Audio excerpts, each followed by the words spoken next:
Tukisalia katika masuala ya elimu ni kwamba wasiwasi umeanza kuwakumba wasimamizi wa shule za sekondari za kutwa za juu humu nchini kutokana na idadi ndogo ya wanafunzi waliofika shuleni kufikia sasa. Katika baadhi ya shule ni chini ya wanafunzi 10 waliofika licha ya zaidi ya 100 kutarajiwa. Haya yanajiri huku baadhi ya wanafunzi wa gredi ya 10 waliopita wakisalia nyumbani licha ya serikali kuagiza kampeni ya kuwatafuta wanafunzi hao. Safina Achieng ana maelezo zaidi. Tunampata Zefania Lekai katika kisiwa cha Kokwe, ukozi wa Baringo. Yeye ni miongoni mwa wanafunzi bora wa KJSEA licha ya kustahimili changamoto kadhaa ikiwemo ukosefu wa usalama. Alizoa alama za juu kwenye mtihani, ila umaskini umepaka tope bidii yake. Hakuna pesa za kutosha ya kuenda za mashule. Sasa mzazi anaweza fanya hapa juu chini, anapata pesa ambazo hazitoshi.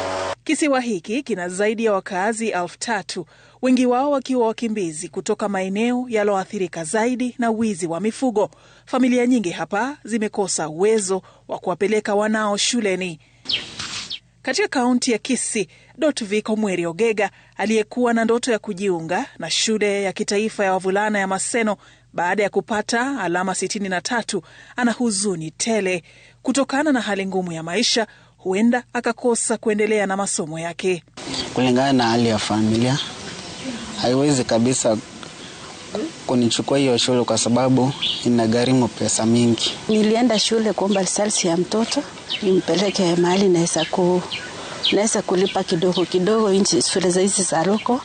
Walimu wakasema mtoto hawezi waangusha.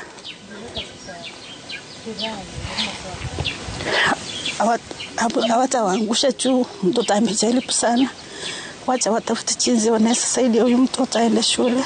Maelfu ya wanafunzi wa gredi ya 10 wamesalia nyumbani licha ya serikali kuagiza tathmini ya changamoto zinazowazuia kwenda shule.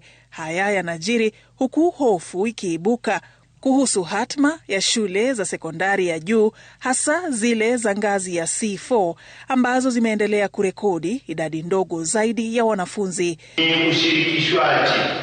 Katika shule ya mseto ya Senior Chief Risa ni wanafunzi 6 pekee wamefika shuleni. We were not expecting that. Bearing in mind that the grade 10 we are expecting 100% transition to senior secondary schools.